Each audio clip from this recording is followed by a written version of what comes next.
The first sign was a misplaced scent. It's not her usual lavender and vanilla, but something sharper, muskier. It clung to her clothes when she came home late, a foreign flag planted on my territory. At first I dismissed it. Work, I told myself. A new colleague's cologne. But the late nights became more frequent, the excuses flimsier. The distance between us grew, a cold chasm in our king-sized bed. My name is Arthur, and for 15 years, I believed I had the perfect marriage with Clara. We were the couple everyone envied. We built a life, a home, a business, together. Our interior design firm, A&C Interiors, was our shared dream, a testament to our partnership. Or so I thought. The doubt, once planted, grew like a weed, choking everything else. I started noticing things. The way she guarded her phone, angling it away from me. The sudden flurry of texts that would make her smile, a smile I hadn't seen directed at me in months. One evening, while she was in the shower, her phone buzzed on the nightstand. A message flashed on the screen. Can't stop thinking about last night. The sender's name was simply M. My heart hammered against my ribs. It was real. Rage was a physical thing, a white-hot fire in my gut. Wanted to smash things, to confront her, to scream until my lungs gave out. But I choked it down. A messy, emotional confrontation was what she'd expect. It wouldn't be enough. No, my revenge would be a masterpiece of cold, calculated precision. She, who prided herself on her eye for detail and design, would appreciate the artistry of her own destruction. My first step was to identify M. I wasn't a tech genius, but desperation is a powerful teacher. I installed a discrete keylogger on our shared home computer. It felt like a violation, a step into a darkness I never knew I possessed. But she had already shattered our sanctuary. Within a day, I had my answer. M was Marcus Thorne, a wealthy property developer we'd been working with for the past 6 months. A man I'd shaken hands with, shared drinks with, welcomed into our professional lives. He was handsome, charismatic, and disgustingly rich. Of course, the keylogger was a goldmine. I harvested their emails, their secret chats, their plans. They met in hotel rooms he booked, apartments he owned, even in the back of his car. They mocked me, my work, my predictability. Clara called me safe and boring. Marcus promised her a world of excitement I could never provide. The words burned, branding themselves onto my soul. But I saved every one. I compiled a file, a meticulous record of their betrayal, complete with dates, times, and screenshots of their vile exchanges.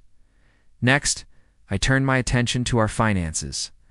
We'd always kept our business and personal accounts intertwined, a symbol of our trust, her folly. I spent weeks with our accountant under the guise of tax planning. I carefully, legally began to disentangle my assets. I created new accounts, set up a new holding company. I moved funds, liquidated shared investments, and rerouted incoming payments for projects that were solely my design. I was building a financial lifeboat, preparing to scuttle the ship with her still on board. Clara, so caught up in her thrilling affair, never noticed a thing. She just signed where I told her to sign, her mind clearly elsewhere. The centerpiece of my plan involved our most significant client, the Blackwood Hotel Group. It was a multi-million-dollar contract to redesign their flagship hotel, a project that would define our firm's legacy. Clara and Marcus had been working on it closely, too closely. I discovered they were using the project to enrich themselves. Marcus was sourcing materials through his own shell companies at an inflated price, and Clara was approving the invoices, with both of them splitting the kickback. They were stealing not just from the client, but from our company. From me, I gathered the evidence, the falsified invoices, the bank transfers between Marcus's shell company and a secret account Clara had opened.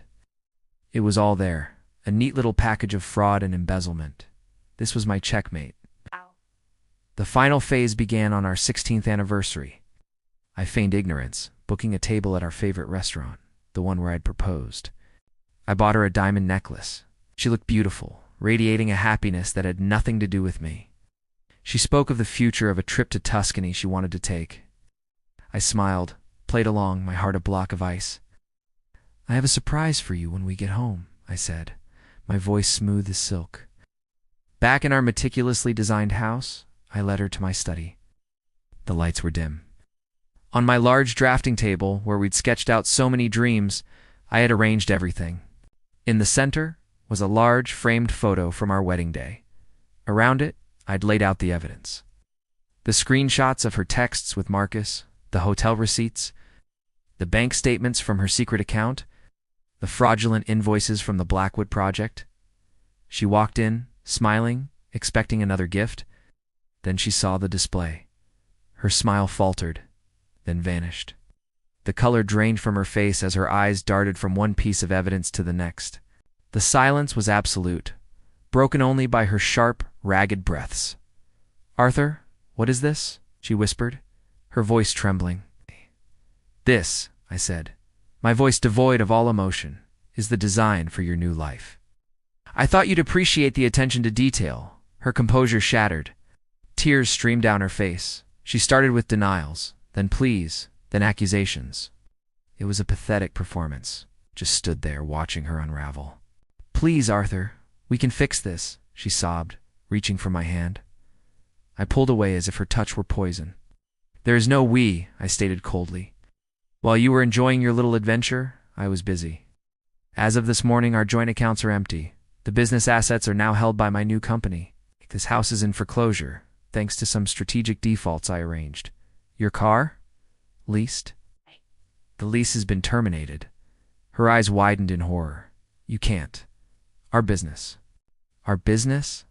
You mean the one you and Marcus were using as your personal piggy bank?" "Oh, I wouldn't worry about that. I sent a comprehensive file to the board of the Blackwood Group an hour ago, and another copy to the district attorney's office. Embezzlement and fraud carry some rather significant penalties. I believe Marcus's other business partners might also be interested to see how he operates." She collapsed into a chair, a hollowed-out shell of the woman I once loved. "You've destroyed me," she whimpered. "No, Clara," I replied, walking to the door. "You designed this life, just executed the plan. I walked out of that room, out of that house, and never looked back. I heard later that Marcus was ruined. A scandal obliterated his company and his reputation. Clara was left with nothing. No money, no career, no home.